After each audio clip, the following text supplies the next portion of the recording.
You stand on the edge of a choice that doesn't look like a choice at all. The firelight flickers, shadows stretch along the walls, and somewhere nearby a promise is being spoken that will quietly reshape an entire life. You feel it before you understand it, the sense that something precious is being exchanged, even if no one uses that word yet. Marriage is waiting, patient and heavy, like a door that only swings one way. Hey guys, tonight we talk about what marriage meant for personal freedom. You're not sitting in a chapel or a registry office just yet. You're barefoot on packed earth, or maybe standing stiffly in borrowed finery, feeling the weight of eyes on you. The air smells of smoke, wool, sweat, and something sweet baking nearby. This is not romance, this is logistics with a pulse. You can almost hear the quiet calculation behind the smiles. Who gains land? Who gains labor? Who gains legitimacy? And who, very gently, loses the right to drift through life unclaimed? You probably won't survive this story with the same cozy ideas about settling down, because marriage has almost never been about personal freedom first. It has been about survival, stability, and control, in that order. Love wandering in much later, like an uninvited but charming guest who refuses to leave. So before you get comfortable, take a moment to like the video and subscribe, but only if you genuinely enjoy what I do here. And while you're at it, drop your location and local time down in the comments. Somewhere, someone is listening to this story under a completely different sky, and that feels right for tonight. Now, dim the lights, maybe turn on a fan for that soft background hum, and let's ease into tonight's journey together. You begin to understand that marriage, at its oldest core, is a bargain. One of the earliest mainstream historical facts about marriage is that it predates written law. Archaeologists and anthropologists agree that long before courts or contracts, marriage-like arrangements regulated sex, inheritance, and labor. It was the original social technology, a way to reduce chaos in small communities. Freedom in the modern sense wasn't even part of the vocabulary. What mattered was predictability. Who slept where? Who owed whom? Whose children belonged to which bloodline? You feel the bargain tight when you imagine being promised into a household not because of who you are, but because of what you represent. A womb, a pair of working hands, an alliance, a name.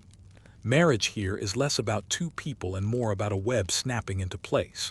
The moment vows are spoken, sometimes quietly, sometimes barely at all, you sense the invisible lines being drawn.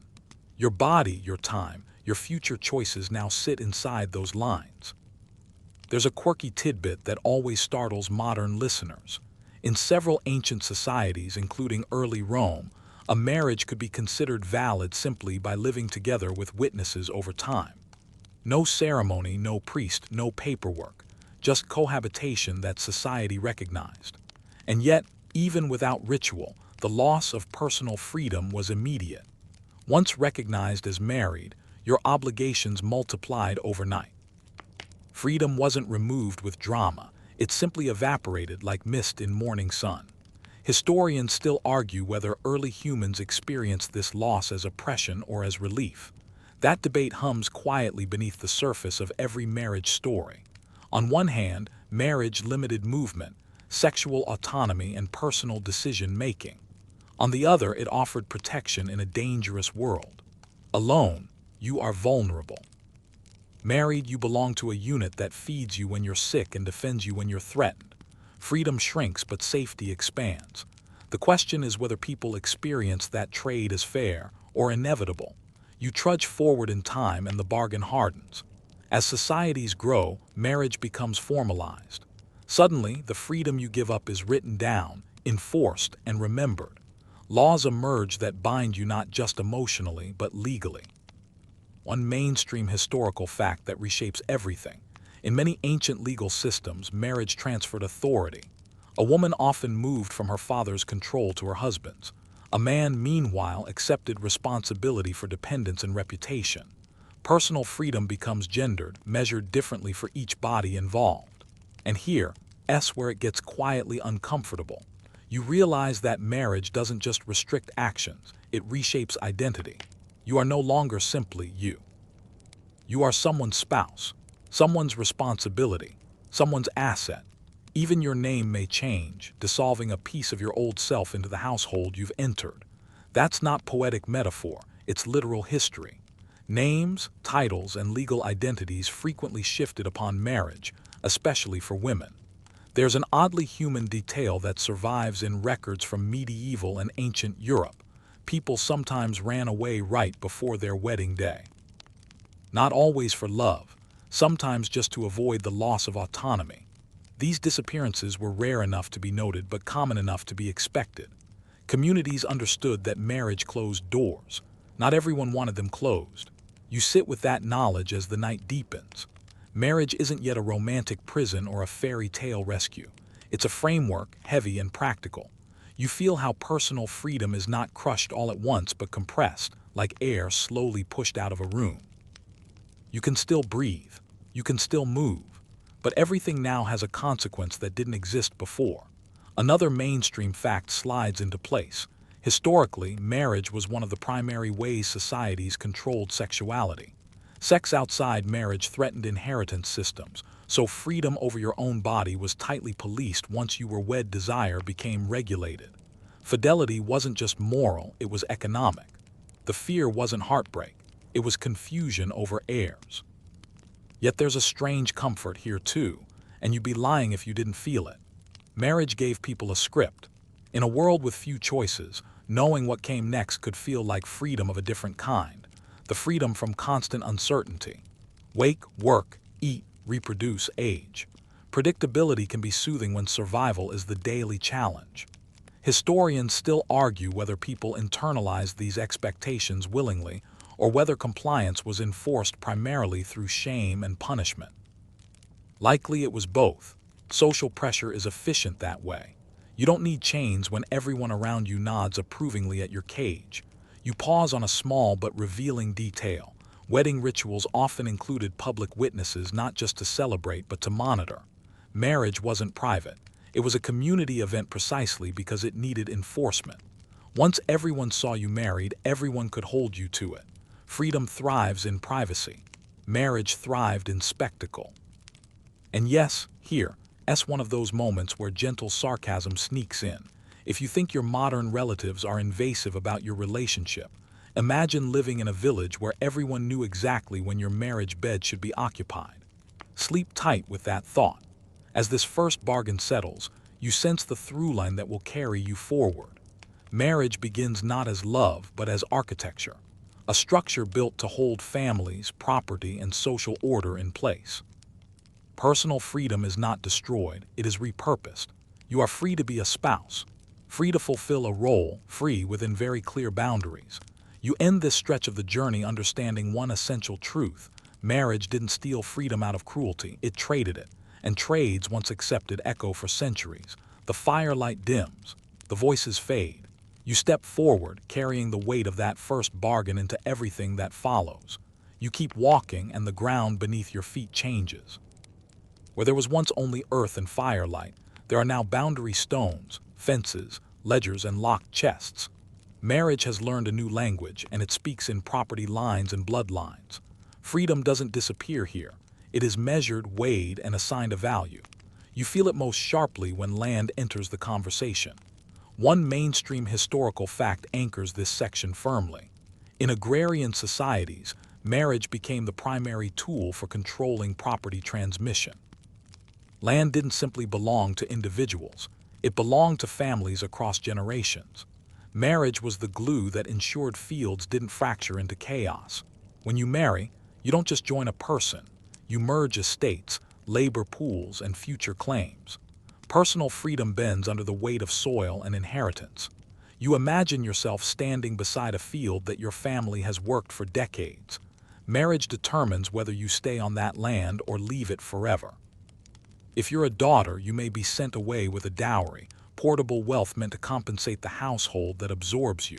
If you're a son, your marriage may be delayed until land is available, because marrying too early risks splitting property too thin. Love doesn't get a vote here. Geography does. There's a quiet brutality to how calmly this is all handled. No one shouts. No one apologizes. This is simply how order is maintained. Marriage becomes the mechanism that decides who may move freely and who must stay rooted. You can almost feel your footsteps slow as your future becomes less mobile.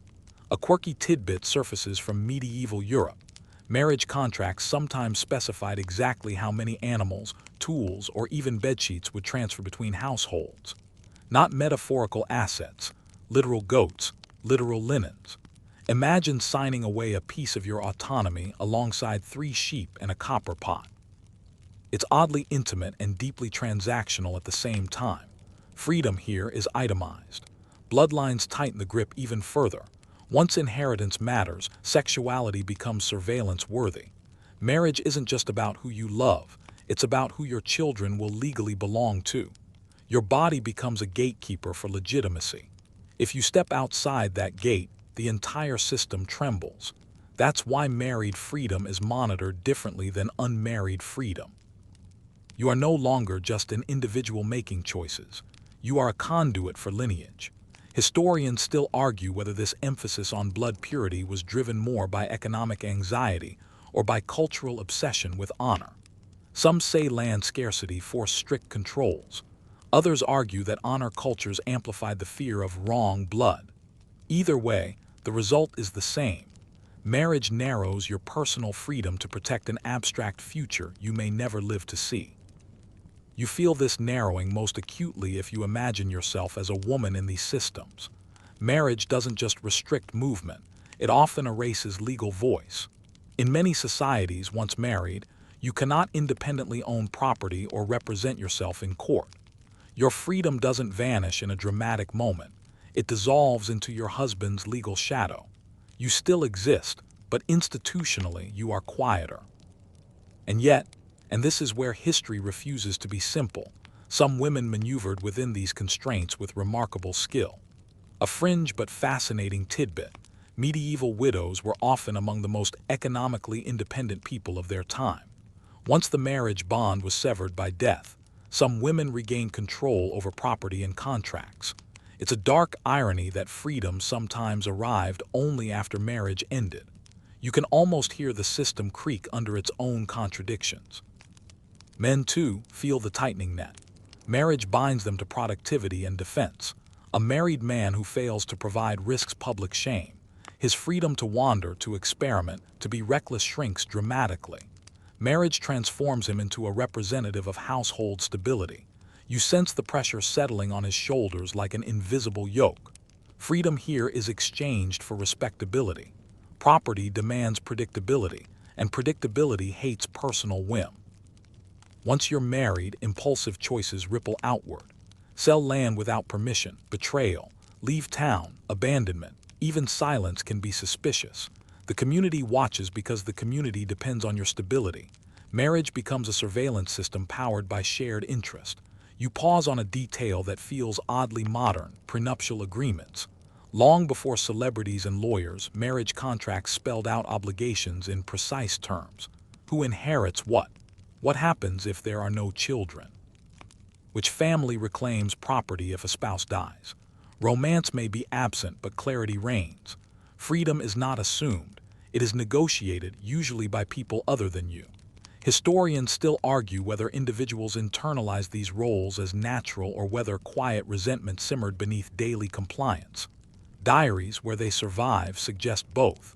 Some people expressed comfort in knowing their place. Others hinted at longing, especially for movement, choice, and solitude. Marriage in this era leaves little room for solitude. You belong everywhere you go. There's something chillingly efficient about how marriage turns bodies into borders. Your marriage defines who may touch you, where you may live, and what future you are allowed to imagine. And yet the system persists because it works. Families endure. Land remains productive. Children are fed. Freedom becomes a luxury item, accessible mainly to those wealthy enough to absorb instability.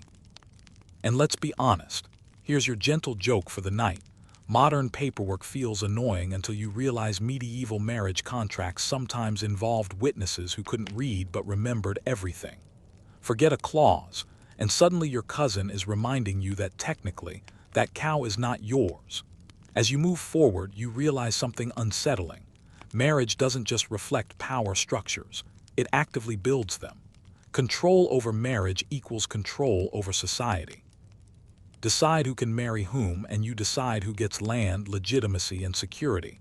Personal freedom becomes collateral damage in a much larger project. You carry that weight with you now. The sense that marriage, once tied to property and blood, stops being about two people entirely. It becomes infrastructure, roads for inheritance, walls for exclusion, gates that open only under approved conditions.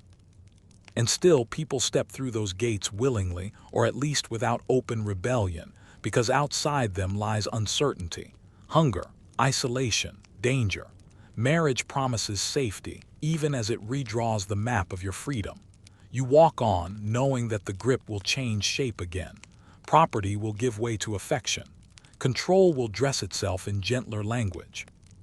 But for now, marriage holds tight, fingers sunk deep into land and lineage, reminding you that freedom has always had a price, and someone always decides who pays it. You keep moving and something subtle shifts. The fences and ledgers don't disappear, but a new expectation quietly tries to squeeze into the space marriage already occupies. Love. Not the sweeping, cinematic kind you're used to, but a fragile, optional afterthought that history mostly shrugs at. You realize, a little startled, that for most of human experience, love was never the point of marriage at all. This is one of those mainstream historical facts that always lands with a dull thud. For the vast majority of recorded history, marriages were arranged primarily for economic, political, or social reasons, not emotional compatibility. Romantic love was considered unstable, dangerous, even. You feel the logic immediately. Love is unpredictable. Property is not. Bloodlines demand certainty, not butterflies. You imagine being told, calmly and without cruelty, that affection may grow later, or it may not. Either way, the marriage proceeds. Your personal freedom to choose based on desire simply doesn't factor into the equation. Wanting is treated like weather, interesting but irrelevant to architecture. Marriage is built to last storms, not feelings. There's a strange emotional discipline expected of you here. You are taught, implicitly, to manage your inner life so it doesn't interfere with your outer obligations. Longing becomes something you carry quietly, like a pebble in your shoe. You walk anyway. Everyone does. A quirky but revealing tidbit surfaces from medieval literature. Many love poems were written explicitly outside the context of marriage. Courtly love traditions often celebrated longing for someone unattainable, frequently not one's spouse. That's not an accident. Love was safer as fantasy than as policy. You could ache without disrupting inheritance laws. You could feel without acting. Marriage remained intact, untouched by inconvenient emotions. Historians still argue whether this separation of love and marriage protected social stability or emotionally starved generations of people. Some scholars suggest it allowed marriages to function pragmatically, sparing them the volatility of passion. Others argue it normalized quiet dissatisfaction, especially for women whose desires were rarely acknowledged. You can feel both arguments pulling at you, unresolved. You sense how this affects personal freedom in a particularly intimate way. Freedom isn't just about where you go or what you own. It's also about who you're allowed to love openly. Marriage draws a boundary around acceptable affection. Step outside it, and you risk scandal, punishment, or exile. Stay inside it, and you may spend a lifetime negotiating your own emotions. And yet, love doesn't disappear. It leaks in through cracks, sometimes slowly through shared labor and familiarity, sometimes explosively in defiance of expectation. You can almost feel the tension when affection grows where it wasn't required. Love becomes a bonus feature, not a guarantee. If it arrives, wonderful. If not, silence is expected. There's an oddly modern feeling to the advice passed down in some early texts. Love your spouse because you must live together. Not because your heart commands it, but because cooperation makes life smoother. It's emotional pragmatism. Feelings are trained like habits. You're free to adjust yourself, just not the structure you're inside. Men experience this constraint differently, but no less sharply. A husband is not expected to be emotionally fulfilled. He's expected to be steady. Desire outside marriage threatens honor, which is a social currency as valuable as land. His freedom to follow passion is curtailed by reputation. One mistake can ripple through generations. And here's a gentle moment of humor to keep things from getting too heavy. Imagine explaining to your medieval neighbor that you're unhappy because your spouse doesn't get you emotionally. They would blink, hand you a loaf of bread, and ask if the roof still leaks. Perspective was different. Still, something changes over time. As literacy spreads and individual inner lives become more visible through letters and diaries, love starts to demand acknowledgement. You feel it pressing against the old framework, testing its strength. Marriage doesn't collapse, but it creaks. Historians still argue whether romantic love transformed marriage from within or whether marriage slowly tamed love into something safer and quieter. Did freedom expand, or did expectations simply shift? It's hard to say. What's clear is that once love enters the conversation, marriage gains a new power over personal freedom, emotional obligation. Now you're not just expected to stay, you're expected to feel correctly, to desire the right person, to find fulfillment where you've been placed. That's a different kind of constraint, softer but sometimes tighter. You can disobey rules, but disappointing expectations is harder to escape. You pause here, feeling the weight of it. Marriage without love restricts freedom externally. Marriage with love begins to shape freedom internally. Your thoughts, hopes, and disappointments all start orbiting one person. Choice narrows not through force but through attachment. You move forward knowing this. Love didn't free marriage, it complicated it. It made the trade-off more emotionally convincing, even as it raised the stakes. Now when freedom is lost, it feels personal, not structural. And that makes it harder to question. You carry that tension with you as the night deepens. Marriage is no longer just a contract. It's becoming a story you're expected to believe in. And stories once believed are powerful cages, especially when they feel like home. You don't stop walking, but the air changes again. The rules sharpen, then soften, then sharpen once more, especially around women's bodies and choices. You start to see how freedom can exist on paper and vanish in practice, how rights can be named yet never quite reachable. Marriage becomes the place where women's autonomy is promised, limited, revoked, and occasionally quietly reclaimed. Here's a mainstream historical fact that anchors everything. In many pre-modern legal systems, a married woman's legal identity was absorbed into her husband's, a doctrine later known as coverture. Once married, you might not be able to own property independently, sign contracts, or represent yourself in court. On paper, this looks like protection. In reality, it often feels like disappearance. You still wake, breathe, work, and think, but the law hears another voice speaking for you. And yet the story isn't flat. You notice how uneven and conditional women's freedom actually is. Before marriage, some women could inherit land, run businesses, or manage households. After marriage, those same abilities might be folded neatly into someone else's authority. Freedom doesn't just shrink, it relocates. It sits in your husband's hands, whether he wants it there or not. Dowries complicate things further. You feel the strange duality of them.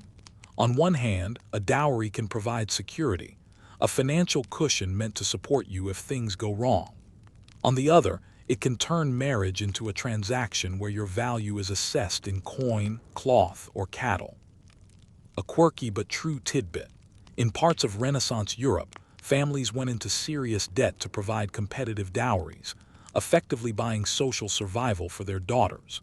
Freedom here has a price tag, and it's often paid by someone else. Historians still argue whether dowries empowered women by giving them economic leverage or trapped them by commodifying their marriages. Some evidence shows women using dowries as bargaining tools within households. Other records suggest dowries increase pressure to marry early and stay married at all costs. You can feel the contradiction humming beneath the surface. Security and confinement are tangled together. You begin to notice small acts of resistance, not dramatic rebellions, but daily negotiations. A woman managing household finances, another running a shop in her husband's name while making every real decision herself. Freedom doesn't always announce itself. Sometimes it hides in routine.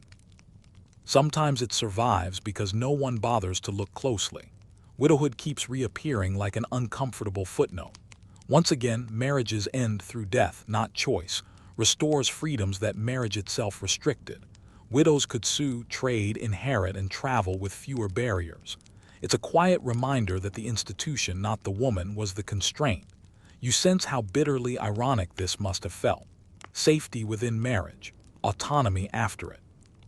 Men notice this too, even if they don't say it aloud. A husband carries legal authority but also legal responsibility. If his wife's actions reflect badly, the stain spreads. Control becomes obligation. Marriage binds him to oversight, to discipline, to the exhausting task of being respectable for two people. Freedom narrows from another direction. There's a small but telling detail from medieval town records. Some women petitioned courts to be recognized as femme sole, legally independent, despite being married. These petitions were rare and often denied, but their existence matters. They tell you that women understood exactly what was being taken from them. Freedom wasn't invisible, it was contested. Historians still argue whether women accepted these constraints as normal or experienced them as loss.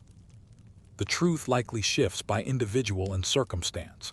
For some, marriage meant stability and status impossible to achieve alone. For others, it meant silence.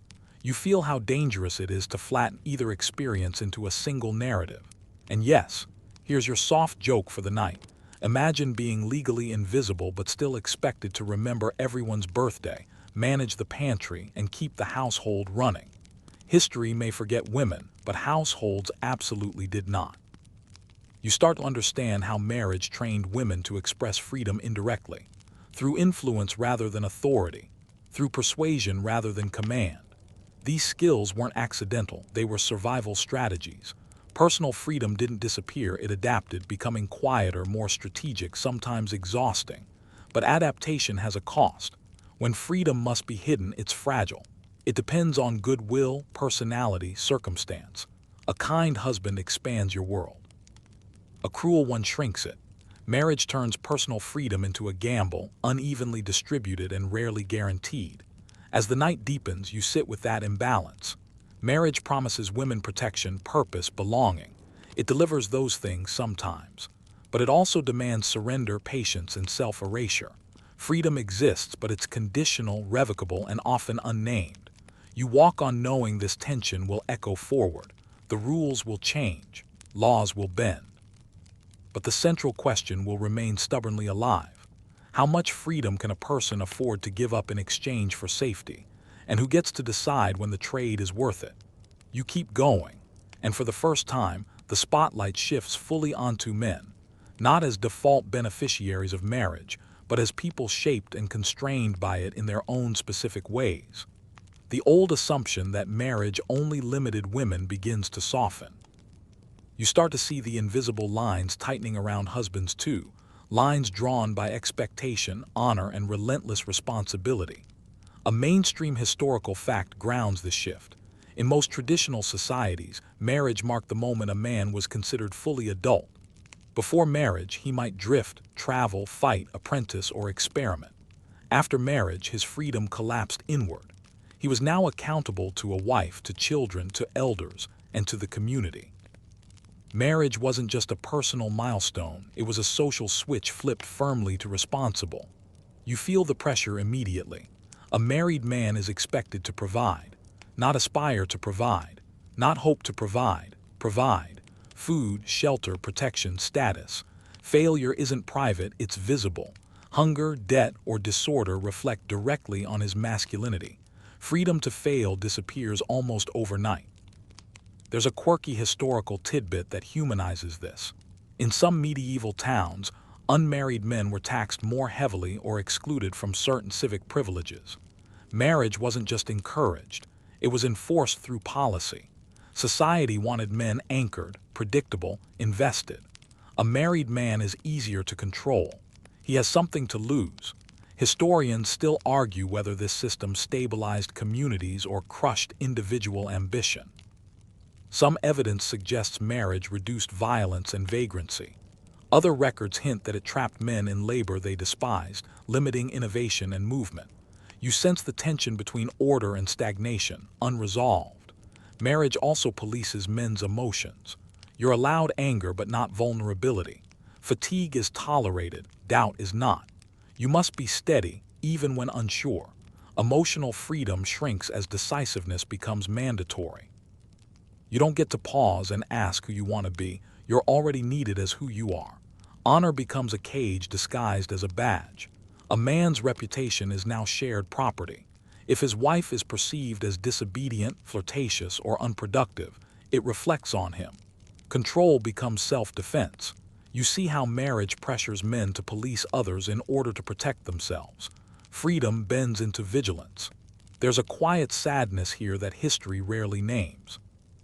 Men who longed for solitude, artistry, or spiritual withdrawal often found marriage incompatible with those desires. Monasticism, interestingly, becomes one of the few socially acceptable exits. A fringe tidbit worth noting: in medieval Europe, joining a monastery could offer men more personal freedom over daily rhythms than marriage ever did. Silence, structure, and celibacy, oddly enough, felt less constricting than domestic obligation. Historians still argue whether men embraced these roles willingly or performed them under duress. Likely both. Social rewards are powerful. Respect, authority, and belonging can feel like freedom when the alternative is marginalization. Marriage doesn't just bind men, it elevates them conditionally. And here's your gentle humor for the night. Imagine being told you're the head of the household, while simultaneously being responsible for everyone else's comfort, reputation, and survival. Leadership looks a lot like unpaid overtime when you squint. As time moves forward, you notice how marriage narrows acceptable male behavior. Recklessness becomes irresponsibility. Wanderlust becomes abandonment. Even grief must be efficient. You are allowed to mourn, but not long enough to disrupt productivity. Marriage turns time itself into a resource you no longer fully control. And yet, men benefit from marriage too, in ways that complicate the freedom equation. A wife manages domestic labor, emotional logistics, and social connections. His world runs smoother because hers runs harder. Freedom expands in one direction as it contracts in another. The balance is unequal but interconnected. You begin to understand marriage as a mutual containment system. Each partner limits the other, differently, asymmetrically, but deliberately. Society isn't interested in individual fulfillment. It's interested in continuity. Marriage is the mechanism that ensures tomorrow looks enough like today to feel safe. You carry this realization with you. Marriage didn't just tame men's behavior, it domesticated male ambition, redirecting it towards stability. That redirection built civilizations. It also silenced countless unrealized lives. As the night settles deeper, you feel the weight of all those small choices never made. Roads not taken because someone was needed at home. Risks avoided because mouths depended on you. Marriage, for men as much as women, redraws the boundaries of freedom, not through force, but through obligation wrapped in approval. You walk on knowing this. Freedom lost to marriage is rarely acknowledged because it's exchanged for respect. And respect, once earned, is hard to walk away from, even when it costs you yourself. You move forward and feel a new weight settle over everything, quiet, solemn, and enduring. Authority has changed hands again, this time from families and communities to something older and more abstract. Marriage is no longer just practical, it is sacred. And once something becomes sacred, personal freedom finds fewer exits. A mainstream historical fact frames this shift. As Christianity spread across Europe, marriage gradually transformed into a religious sacrament, declared indissoluble under most circumstances. What had once been a flexible social arrangement hardened into a lifelong spiritual bond. You don't just promise another person now, you promise God. And God, inconveniently, does not grant annulments easily. You feel how this redefinition alters everything. Before, marriage could bend under pressure, death, abandonment, negotiation. Now it resists. Permanence becomes a moral virtue. Staying, regardless of suffering, is recast as righteousness. Freedom to leave becomes not just illegal but sinful. The church's language is gentle, even comforting. Marriage is holy. Marriage is stabilizing. Marriage reflects divine order. But beneath the softness lies control. Once morality enters the structure, social enforcement intensifies. Your neighbors aren't just judging you anymore. They believe they're saving your soul. A quirky historical tidbit surfaces here. In medieval Europe, couples sometimes married without clergy, only to have the church later retroactively declare those unions valid or invalid based on convenience. Consent mattered, but only when authorities recognized it. Freedom existed, but it was constantly reinterpreted from above. Historians still argue whether the church's involvement protected vulnerable spouses or trapped them. Some scholars note that Christian marriage emphasized mutual consent more than earlier systems, a subtle expansion of personal choice. Others argue that indissolubility erased exit routes, especially for women in harmful unions. You feel the contradiction pull tight, unresolved. You notice how marriage becomes a moral identity.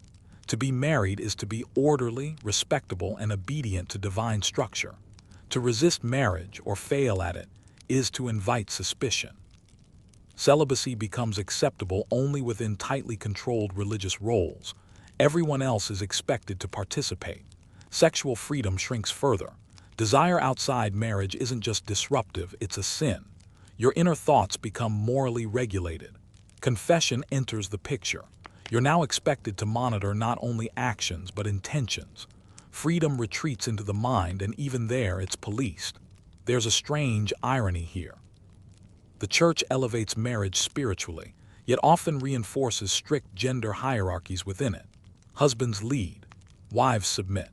This order is presented as divine, not cultural, making it harder to challenge. Questioning your role becomes questioning God. And here's your soft humor, just to keep the room from feeling too heavy. Imagine being told your marriage is sacred while also being lectured in great detail about when, how, and why you should share a bed. Holiness came with a surprisingly specific instruction manual. Marriage ceremonies themselves become spectacles of authority. Vows spoken publicly bind you not just to each other but to the community and the church. Witnesses are no longer just observers, they are moral enforcers. Privacy shrinks again. You sense how deeply this affects personal freedom over time. When marriage is indissoluble, endurance replaces choice. You don't ask whether you should stay. You ask how long you can last. Freedom becomes patience. Resistance becomes endurance. Historians still argue whether this spiritual framing softened marriage emotionally or intensified suffering by sanctifying it. Some couples found meaning in permanence, drawing strength from shared faith. Others found themselves trapped with no socially acceptable escape. The records show both. History refuses to pick a single truth.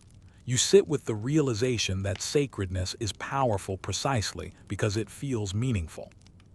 It persuades people to surrender freedom willingly. When something feels eternal, leaving it feels like betrayal, not just of another person but of the universe itself. As you walk on, you understand that marriage has crossed a threshold. It is no longer just a contract or an alliance. It is a vow backed by eternity. And eternity, by design, leaves very little room for personal freedom to wander. The bells fade behind you. The prayers linger. You step forward carrying a new kind of weight, the kind that doesn't push down but presses inward, asking you to stay, always stay, no matter the cost. You keep walking, and for the first time you start looking for exits. Not rebellions, not revolutions, just cracks, small permissions. Narrow corridors where people slipped out of marriages that had grown unbearable. Divorce, separation, annulment. These words exist now, but mostly as rumors, whispered more than practiced. A mainstream historical fact grounds this uneasy hope. In most pre-modern societies, divorce was legally possible but socially rare, heavily restricted and unevenly applied. In medieval Christian Europe, divorce as you'd recognize it barely existed at all.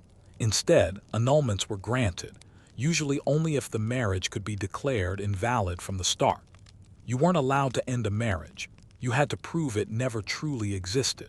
You feel the cruelty of that logic immediately. To escape, you must rewrite your own past. You must claim deception, impotence, consanguinity, or lack of proper consent. Personal freedom doesn't arrive as release. It arrives as erasure. Your lived experience is dismissed so the institution can remain intact. And who gets access to these exits? Mostly the powerful. Nobles and royalty navigate marriage law like chess players, finding technicalities and loopholes. A quirky but telling tidbit. Medieval courts sometimes accepted claims of non-consummation years after a wedding, even when children suspiciously existed. Paper truth mattered more than biological reality. Freedom favored those with influence. Historians still argue whether annulments were sincere attempts at justice or convenient tools of elite control. Some cases clearly protected individuals trapped by fraud or coercion. Others were nakedly political, clearing the way for new alliances. You feel how freedom here is less a right than a resource. For ordinary people, separation often happens unofficially. You imagine couples simply living apart, tolerated but not celebrated. The community knows, everyone knows, and yet the marriage technically remains.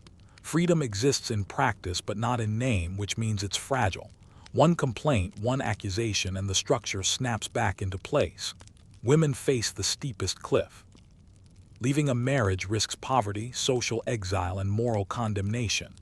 Even when abuse is present, spoken of carefully, euphemistically, exit routes are narrow. You feel how endurance is reframed as virtue. Suffering becomes evidence of moral strength. Freedom, by contrast, looks suspiciously like selfishness. Men aren't immune to the stigma either. A husband unable to manage his household risks ridicule. Divorce implies failure.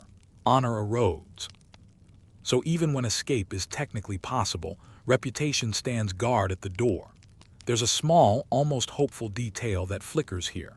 In some cultures outside Christian Europe, divorce is more accessible.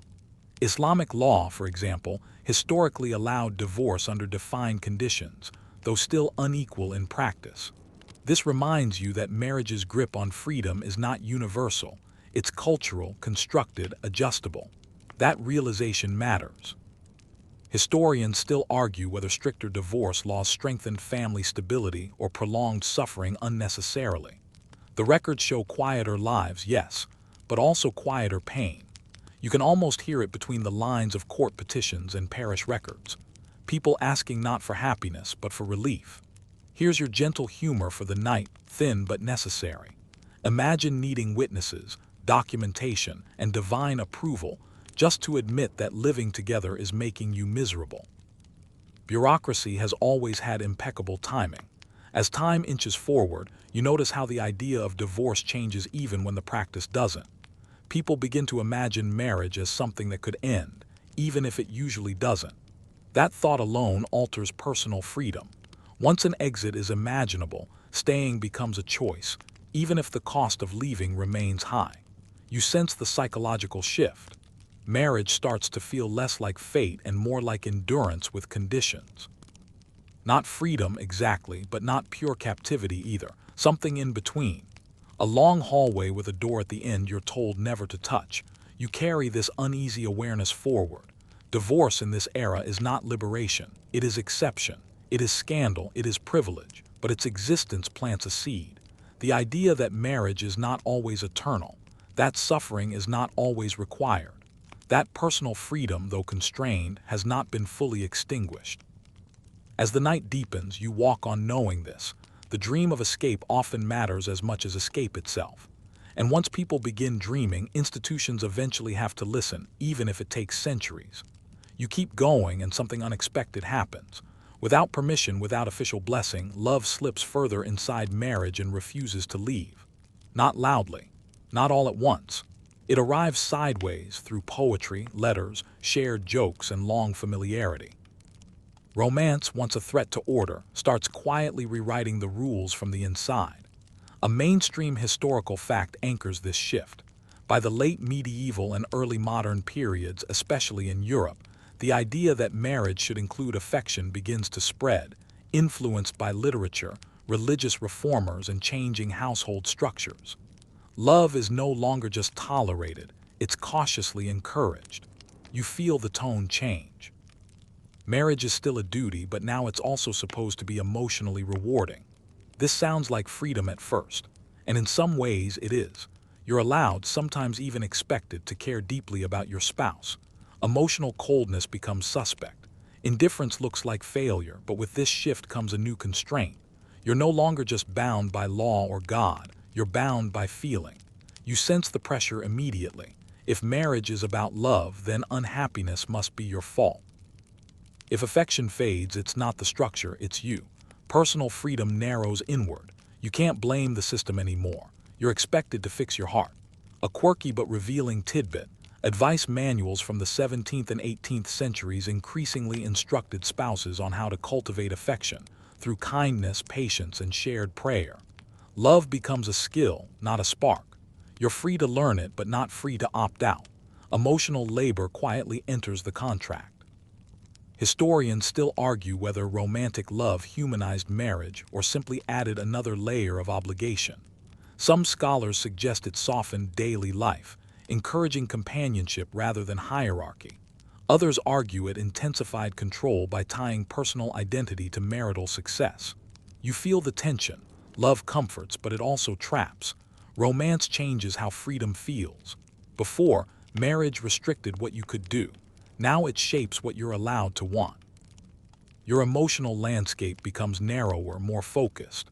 Desire outside marriage is no longer just dangerous, it's betrayal of the self you're supposed to be becoming. You notice how jealousy grows sharper in this environment. If marriage is about love, then exclusivity becomes sacred. Surveillance intensifies, not just socially, but emotionally. You're expected to guard not only actions, but thoughts.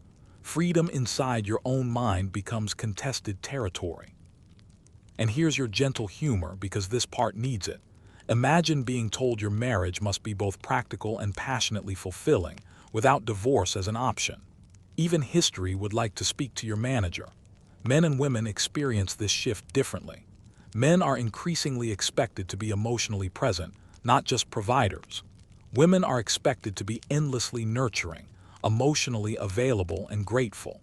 Love expands expectations on both sides. Freedom doesn't vanish, it multiplies into duties. Historians still argue whether this emotional turn planted the seeds of modern individualism or delayed it by binding identity to marriage. You can see both outcomes unfolding at once. People begin writing about personal happiness, even as they remain trapped in lifelong unions. The language of freedom exists, but the practice lags behind. You sit with the realization that love doesn't dismantle marriage's power, it deepens it. When you love, you police yourself. You sacrifice willingly. You stay not because you must, but because leaving would tear something real.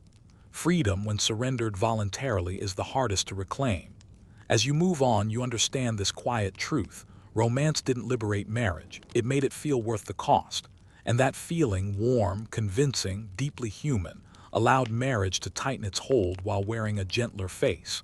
The night softens around you. Love glows faintly in the dark, not as escape, but as insulation. And you walk on carrying that warmth, unsure whether it protects you or keeps you exactly where you are. You move forward and notice the walls closing in, not from above, but from all sides. Marriage is no longer just watched by family, church, or law. It's monitored by everyone. Neighbors, elders, friends, strangers with opinions. You begin to feel how marriage becomes a form of social surveillance, a way communities keep their members in line without needing constant force. A mainstream historical fact sets the tone here. In tightly knit pre-modern communities, marital behavior was a public concern. Domestic disputes, fertility, fidelity, and even bedroom arrangements could become matters of communal discussion or intervention. Privacy, as you understand it, barely exists. Marriage is not a private bond, it's a public performance.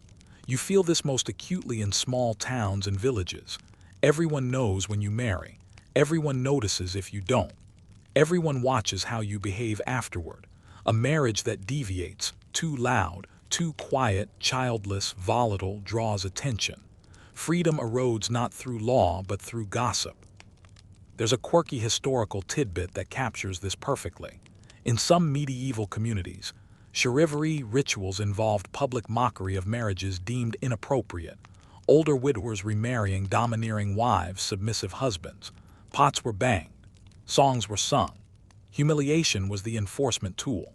The message was clear. Marriage belongs to the community, not just to you. Historians still argue whether such practices strengthened social cohesion or simply reinforced cruelty. Some suggest they provided an outlet for communal tension. Others argue they terrorized individuals into conformity. You feel how thin the line is between belonging and control. You notice how marriage becomes a badge of normalcy. Married people are trusted more, given responsibility, seen as stable. Unmarried adults, especially women, attract suspicion. Something must be wrong. Freedom to remain single shrinks as marriage becomes the baseline for respect. Children intensify the scrutiny. Their presence or absence becomes a referendum on marital success. Infertility, often misunderstood, is moralized. Blame is assigned. Freedom to keep grief private evaporates. Loss becomes public property. Men feel watched in different ways. A husband who cannot manage his household becomes a joke. Authority is expected even when unwanted. Women feel watched constantly. How they speak, dress, obey. Marriage turns daily behavior into evidence. And here's your gentle humor to lighten the weight. Imagine your relationship status being a group project graded by everyone you've ever met. Participation is mandatory. Feedback is unsolicited. Marriage also regulates time. When you should marry. How long until children? How many is enough? Deviating from the schedule triggers concern or condemnation. Freedom to move at your own pace disappears into collective expectation. Historians still argue whether communal oversight protected vulnerable people or simply crushed individuality. There are cases where neighbors intervened to stop abuse. There are far more where neighbors enforced silence. Surveillance cuts both ways. You begin to understand how powerful this system is. It doesn't need prisons or whips. It runs on fear of exclusion. Humans are exquisitely sensitive to social threat. Marriage leverages that sensitivity brilliantly. As time moves forward, this surveillance doesn't vanish, it evolves. Even as communities grow larger, expectations follow you. Marriage remains a marker of legitimacy. Deviating from it invites explanation. You carry this realization with you. Marriage limits freedom not only through rules but through eyes. Being seen shapes behavior. Being judged shapes choices. When everyone is watching, freedom learns to whisper. The night grows quieter, but the sense of observation lingers. You walk on knowing that marriage's power has never relied solely on force. It relies on us watching, commenting, nudging each other back into line. You trudge onward, and now a new weight settles on your shoulders. Children. Marriage, which once confined freedom through property, duty, and social expectation, now deepens its grip with tiny, persistent lives that depend entirely on you. Parenthood transforms the marriage contract in ways both subtle and relentless, and you feel the stakes rise with every step. A mainstream historical fact anchors this section. In nearly all pre-modern societies, children were considered the primary purpose of marriage. Fertility was central. Without it, unions risked social scrutiny, spiritual condemnation, or outright annulment. Freedom, in the sense you once knew it, becomes conditional upon reproduction. Your body, time, and energy are no longer fully your own. They are investments in survival and lineage. You notice how quickly obligations multiply. Morning, evening, and the countless hours in between are claimed by tiny hands and demands.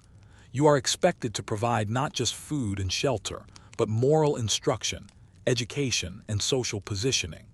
Personal freedom is now traded for responsibility, so total it borders on identity erasure. The parent becomes inseparable from the role, like an actor trapped in a play without intermission. A quirky historical tidbit. In medieval Europe, some nobles employed wet nurses or tutors to manage the children, yet these arrangements rarely increased freedom for parents. Instead, they created new obligations: oversight, payment, social coordination. You can almost feel the exhaustion creep in across centuries, a shared inheritance of relentless duty. Historians still argue whether children were more a source of joy or constraint. Diaries and letters from the period show moments of delight, love, and pride, but these exist alongside chronic anxiety, financial strain, and constant social surveillance. Parenthood expands love but contracts freedom, twisting the paradox further. You sense both currents tugging at your consciousness. The dynamics of gender intensify here. Women often bear the physical brunt: pregnancy, childbirth, nursing, while men bear financial and reputational responsibility. Freedom for both is reshaped differently. Women by embodied labor, men by social expectation. And yet both find their choices compressed, their time partitioned, their desires deferred. You realize freedom is no longer merely a personal attribute. It is negotiated daily, constantly, with tiny human beings as co-signers. There's a fascinating fringe tidbit. In some cultures, children were actively used to enforce social norms within marriage. If a couple resisted traditional roles, elders might assign children in ways that reasserted control. Not kidnapping in the modern sense, but strategic placement of influence. Even love between parent and child becomes subtly political. Freedom is shadowed by societal engineering. You notice how this creates a new layer of surveillance. Your decisions, discipline, education, even recreation, are judged not just morally but socially. How children behave reflects on the marriage, and by extension on the parent's competence. Freedom becomes a delicate balancing act. Act too selfishly, and the community disapproves. Act too leniently, and the marriage suffers. There is no neutral space.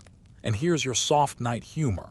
Imagine your tiny human overlord subtly shaping every decision you make while being completely incapable of paying rent. Parenting has always been a training ground for self-denial, even when coded in love and laughter. Emotional freedom contracts even further. The bond between parent and child creates joy but also an invisible chain. Sleep becomes fragmented. Time becomes divisible. You are no longer entirely yours, yet the attachment is undeniable. Freedom, once straightforward and selfish, now exists as negotiation, compromise, and patience. Historians still argue whether children ultimately strengthen marriages or trapped couples in cycles of obligation. Some argue children encourage stability, forging long-term partnerships. Others suggest the relentless pressures introduce stress, resentment, and emotional strain. Both are true. Freedom, in the context of parenthood, is never absolute. It's reframed and sometimes hidden entirely. You carry this truth with you as the night deepens. Children transform marriage into endurance work. Joy and constraint coexist, inseparable. The personal autonomy you once claimed is now mediated through tiny, demanding lives. And yet, paradoxically, these lives often make the marriage feel essential, binding not just duty but love and meaning to the ongoing structure. You walk on, aware that freedom has taken another form, measured in moments of privacy, in decisions made under quiet observation, and in the constant negotiation between duty and desire. Parenthood does not abolish autonomy. It reshapes it, molds it, and tests its limits. And you understand that this reshaping is both the price and the reward of shared life. You continue, feeling the marriage landscape evolve yet again. Now it isn't only law, religion, community, or children shaping freedom. It's money. The economic pressures that have always shadowed unions come forward, sharp and immediate. Marriage, you realize, is as much about survival and wealth as it is about love, duty, or social expectation. And where money flows, freedom often follows reluctantly. A mainstream historical fact grounds this shift. Throughout history, especially in feudal and early modern societies, marriages were often economic contracts. Families negotiated dowries, joint estates, inheritances, and business arrangements alongside the vows. Wealth could make marriage comfortable, even desirable. Poverty turned it into a cage. You can feel how financial stakes dictate choices, love or desire often secondary to material security. You sense it first in the subtle cues, how a dowry is evaluated, how property transfers are recorded, how alliances are praised or envied. Economic dependency dictates movement, choice, and even emotional expression. Freedom becomes conditional, tethered to coins, lands, and assets. A spouse with wealth wields not just control, but an invisible leash. A quirky tidbit: in some Renaissance Italian city-states, families even arranged mock marriages to test financial viability. Dowry negotiations occurred before any promises were made, sometimes years in advance. Money, in these cases, determined whether a union could even exist. Freedom, in practice, was bought, borrowed, or withheld. Historians still argue whether economic motivations strengthened or undermined personal agency. Some argue that financial security allowed marriages to endure and children to thrive. Others suggest economic necessity trapped people in unhappy unions. You sense both truths. Wealth can be freedom for one spouse and imprisonment for the other, depending on circumstance. Men and women experience this tension differently. Men often gain authority through wealth but carry the burden of provision. Women may gain protection and social standing via dowries or inheritances, but often at the cost of autonomy.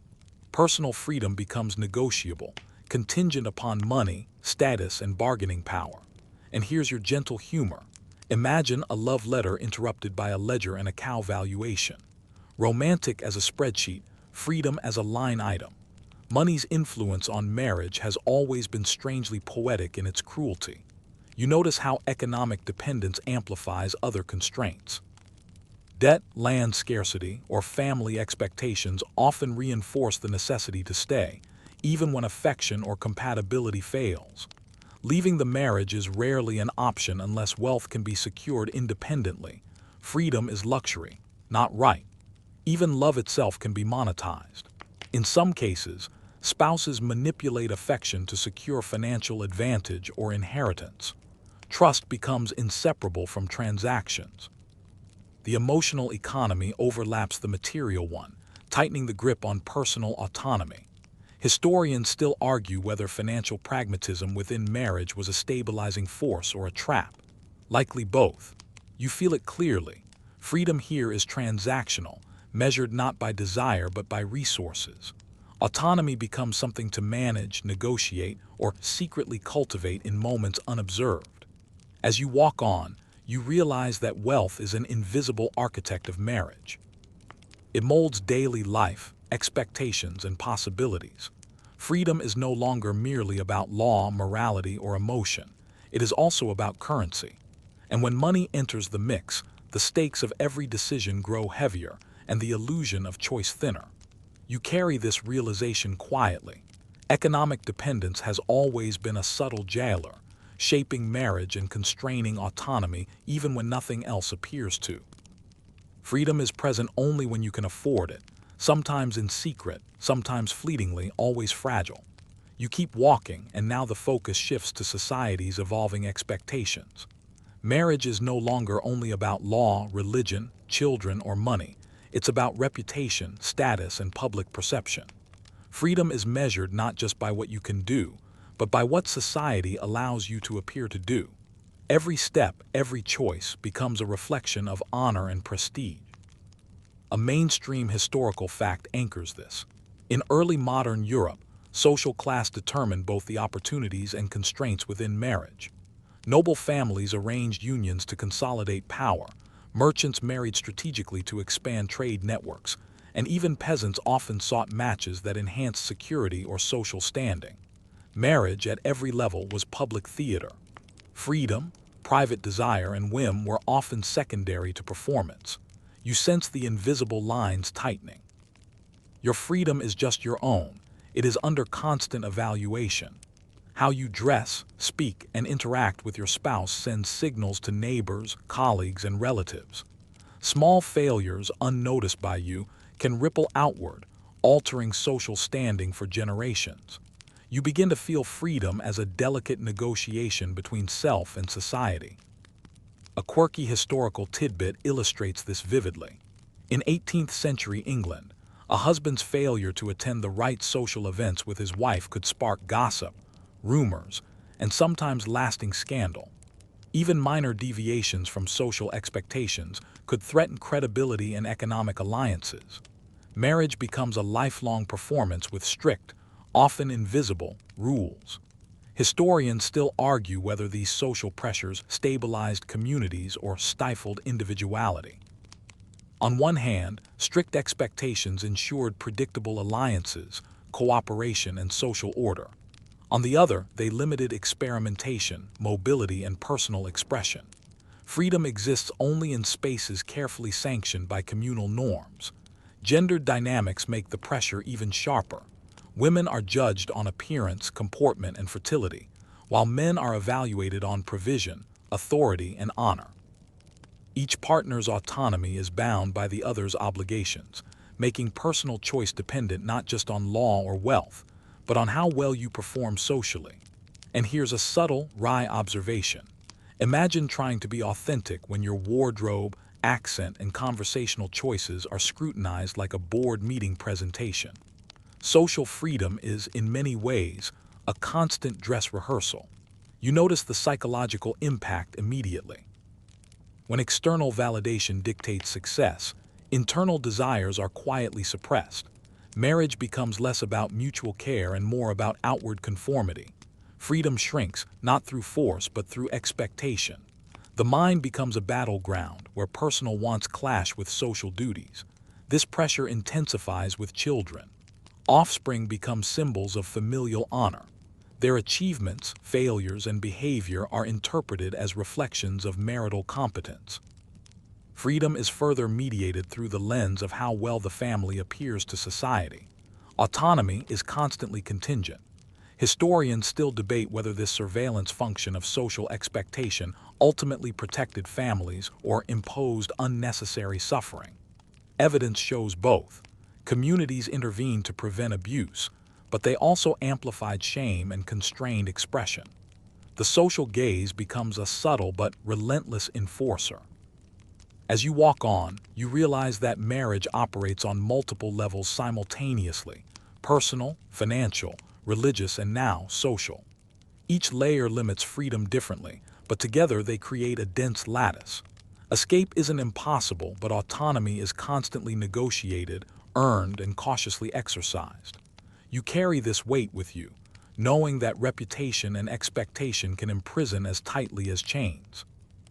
And yet, the social dimension of marriage is also what provides safety, status, and recognition, a paradox that binds, comforts, and restricts all at once.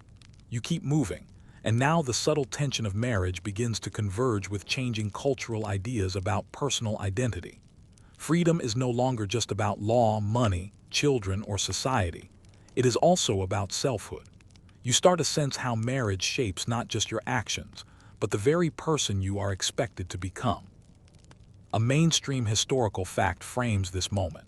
By the 18th century, particularly in Europe, writers, philosophers, and social commentators increasingly linked marriage with personal virtue, moral development, and self-discipline. Your role as a spouse becomes a vehicle for cultivating character. Marriage isn't just a contract or duty, it's an instrument for shaping personality. Freedom becomes internalized as self-regulation. You notice the effect immediately. Emotional expression, ambition, desires, all are filtered through the lens of marital responsibility. The identity you might have pursued alone is now entwined with another. You can still make choices, but they are always moderated, justified, or suppressed to maintain marital harmony and social legitimacy. The self becomes a cooperative project, not an autonomous entity. A quirky historical tidbit. In some Enlightenment-era households, spouses kept journals of each other's conduct, moral virtues, and habits, sometimes critiquing or praising each other daily. Personal development was now a shared obligation, and marriage acted as both mirror and mold. Freedom is still present, but it's exercised collectively, rarely individually. Historians still argue whether this focus on moral and emotional cultivation within marriage empowered individuals or simply imposed another form of conformity. Some argue that it encouraged self-reflection, empathy, and personal growth. Others contend it further constrained the imagination and narrowed the range of acceptable behavior. You feel both impulses tugging at you. The gender dimensions persist. Men are expected to cultivate industriousness, honor, and rationality. Women are encouraged to develop patience, grace, and emotional intelligence. These expectations are mutually reinforcing, yet asymmetrical. Freedom is filtered differently through male and female experience, though both are circumscribed. And here's your soft night humor. Imagine being asked to be morally flawless, socially acceptable, financially prudent, and emotionally attentive, all while being naturally yourself. History really knows how to set impossible performance standards. Marriage also imposes temporal constraints on freedom. Personal projects, ambitions, and pleasures must be synchronized with your spouse's rhythm. Leisure is no longer entirely your own.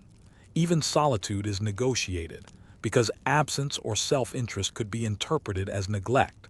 Autonomy becomes conditional and heavily mediated. Children, too, complicate the negotiation of selfhood. You realize that raising another human amplifies the responsibility to cultivate virtue, not just for your own sake, but for theirs. Freedom becomes increasingly relational, measured by your capacity to harmonize, nurture, and maintain appearances. Historians still debate whether this internalized regulation ultimately strengthened marriages or prolonged subtle forms of repression. Diaries, letters, and manuals suggest both. Some found personal satisfaction and identity growth. Others reported fatigue, resentment, or silent rebellion. Freedom, you see, is never absolute. It is always negotiated, internalized, and sometimes secretive. You carry this understanding forward as night deepens. Marriage shapes who you are as much as what you do. Autonomy is never fully private. It is refracted through partnership, expectation, and the ever-present gaze of duty and society. And you realize quietly that the personal self is both nurtured and confined within the marital framework, a paradox as old as the institution itself. You keep walking, feeling the weight of all the layers: law, religion, children, money, society, and identity, converging into a dense tapestry that both holds and confines you. Now the question of personal freedom takes on an almost philosophical dimension. You start to see marriage not merely as a social contract or emotional bond, but as a negotiation of agency, choice, and endurance. A mainstream historical fact anchors this section. By the 19th century, social reformers and early feminists began explicitly questioning how marriage constrained individual freedom, especially for women. Ideas about autonomy, self-determination, and personal happiness began to emerge, even as the legal and social frameworks largely remained intact. You feel the tension between inherited structures and emerging ideals. You notice the subtle contradictions everywhere. Marriage is still expected to provide security, legitimacy, and social cohesion. Yet, it is increasingly seen as a potential source of oppression when it stifles personal growth or emotional fulfillment. Freedom is no longer a simple absence of restriction. It is now a negotiated, aspirational, and sometimes contested state within marriage itself. A quirky historical tidbit illuminates this paradox. In Victorian England, some husbands and wives maintained separate bedrooms as a way to preserve personal space, privacy, and sanity, acknowledging freedom without questioning marriage itself. Even then, such arrangements were rare and often subtly judged. The desire for autonomy was palpable, but it existed within socially acceptable limits. Historians still argue whether these early critiques of marriage truly expanded personal freedom, or merely highlighted an idealistic aspiration that remained largely inaccessible.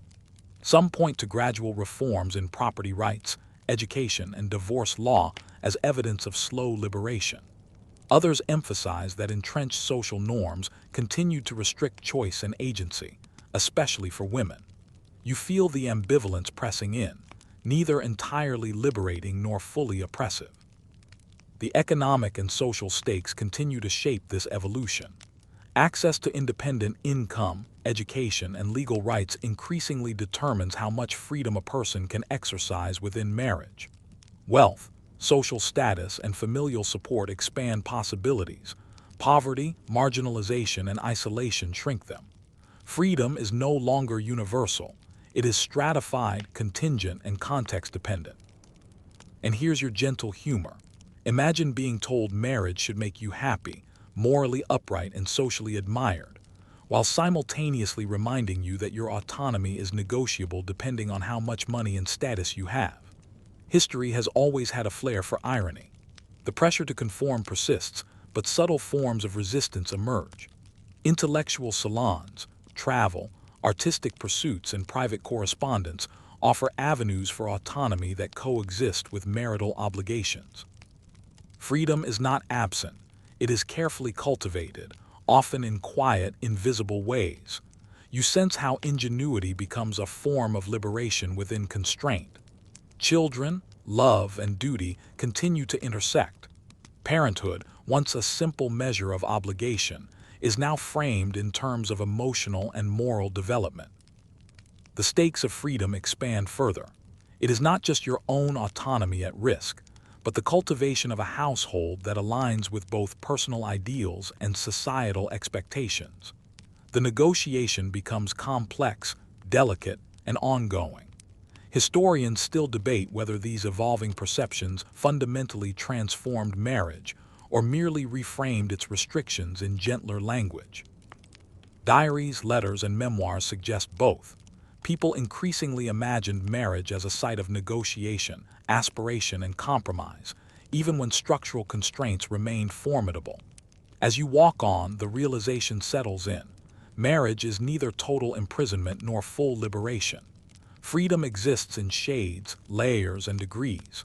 It is negotiated, performed, and sometimes secretly preserved. And you understand that by this point in history, personal agency within marriage is as much about creativity, endurance, and subtlety as it is about law or social standing. You move forward, and now all the threads you followed, law, religion, social expectation, love, children, money, identity, intertwine into a final, complex landscape. Marriage is no longer a simple institution.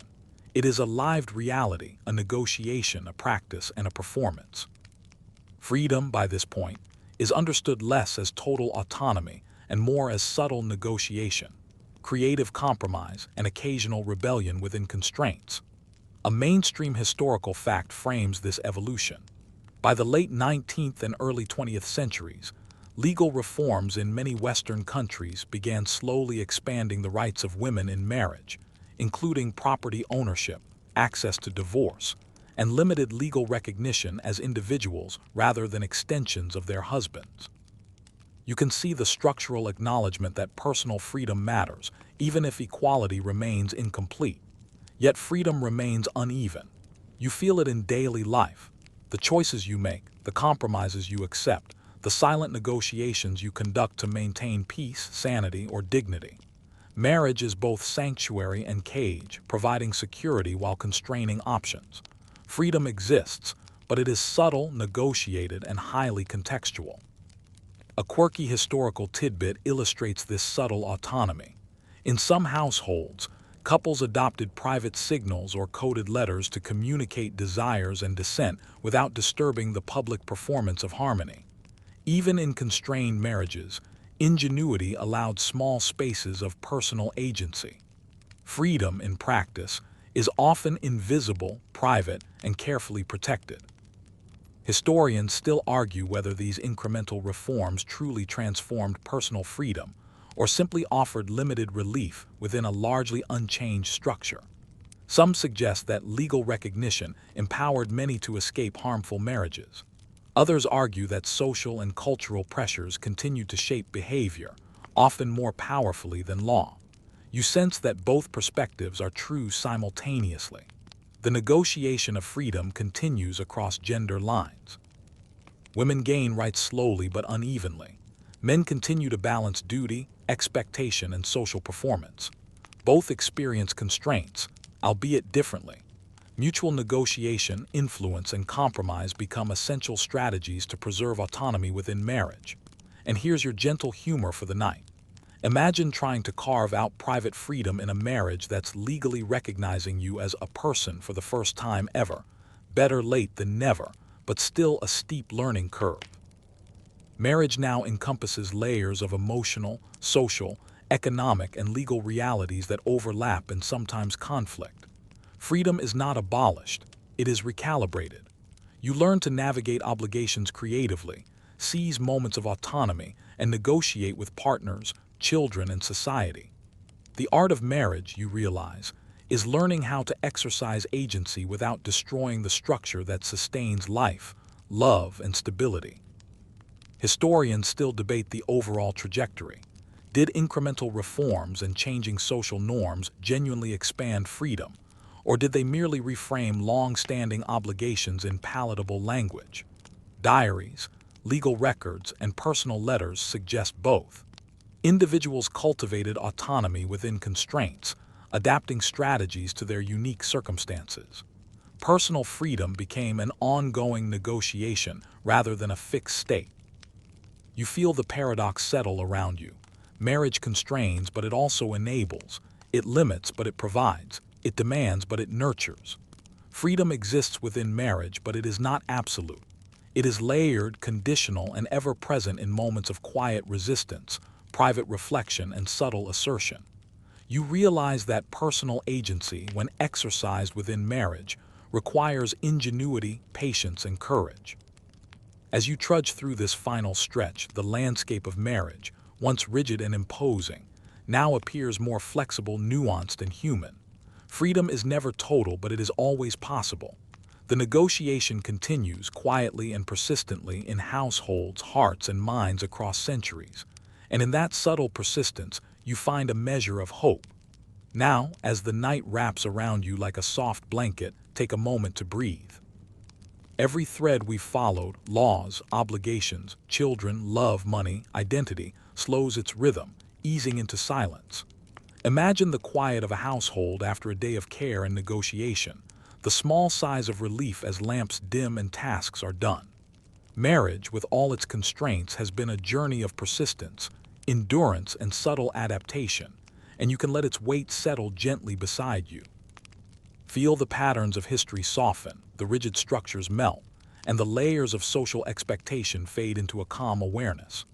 Personal freedom, even when constrained, has been exercised in tiny acts: a quiet word, a hidden letter, a shared glance, a private decision.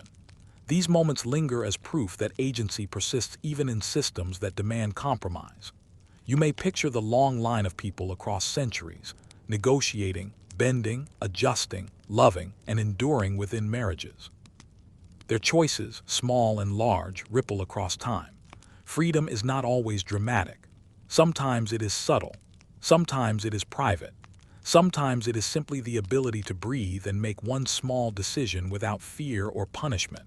Allow yourself to release the tension of all those rules, expectations, and obligations. Let the lessons of endurance, negotiation, and subtle rebellion drift softly in your mind. Recognize the paradox. Marriage can limit, but it can also provide, constrain, but also nurture, challenge, but also protect. And in that delicate balance, life continues quietly, gently, persistently. Now dim the lights, maybe turn on a fan for that soft background hum, and let the sense of continuity, history, and small personal victories lull you into a calm, reflective space. Rest with the knowledge that even within constraint, freedom finds a way, patiently and quietly, in every choice you make, in every bond you hold, in every whispered assertion of self. Sweet dreams.